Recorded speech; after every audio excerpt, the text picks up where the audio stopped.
1 సామెయలు 27వ అధ్యాయము. తరువాత దావీదు, నేను ఇక్కడ నిలుచుట మంచిది కాదు, ఏదో ఒక దినమున నేను సౌలు చేత నాశనమగుదును, నేను ఫిలిస్తీన్ల దేశంలోనికి తప్పించుకొని పోవుదును.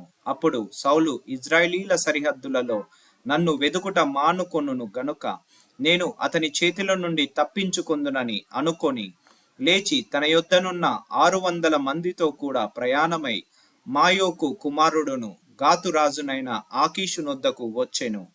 దావీదు గాతులో ఆకీషు నొద్ద చేరగా అతడును అతని వారందరూ తమ తమ కుటుంబముల సమేతముగా కాపురముండిరి. యెజ్రెయేలీయురాలగు అహినోయాము, నాబాలు భార్య అయ్యుండిన కర్మెలీయురాలగు అబీగయీలు అను అతని 2 భార్యలు దావీదుతో కూడా ఉండిరి. దావీదు గాతునకు పారిపోయిన సంగతి సౌలునకు తెలిసిన మీదట అతడు దావీదునకు వెతుకుట మానివేశెను.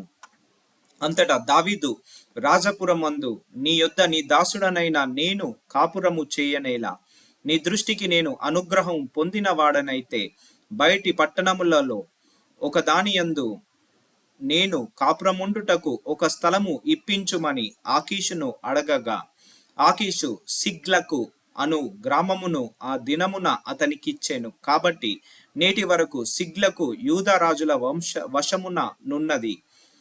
దావీదు ఫిలిస్తీన్ల దేశములో కాపురముండిన కాలమంతా 1 సంవత్సరము 4 నెలలు.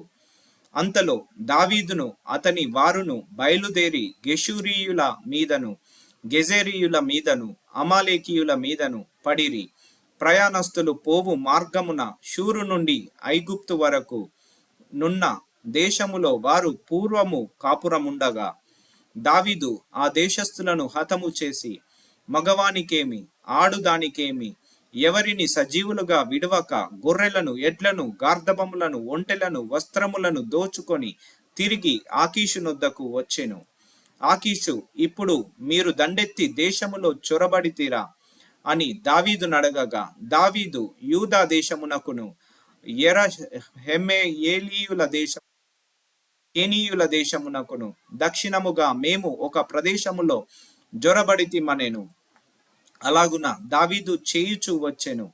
అతడు ఫిలిస్తీయుల దేశములో నివసించినంత కాలము ఈ ప్రకారముగా చేయునని తమ్మును గురించి వారు చెప్పుదురేమో అని గాతుకు వర్తమానము తేగల మగవానికైనను ఆడుదానినైనను దావీదు బ్రతకనీయలేదు.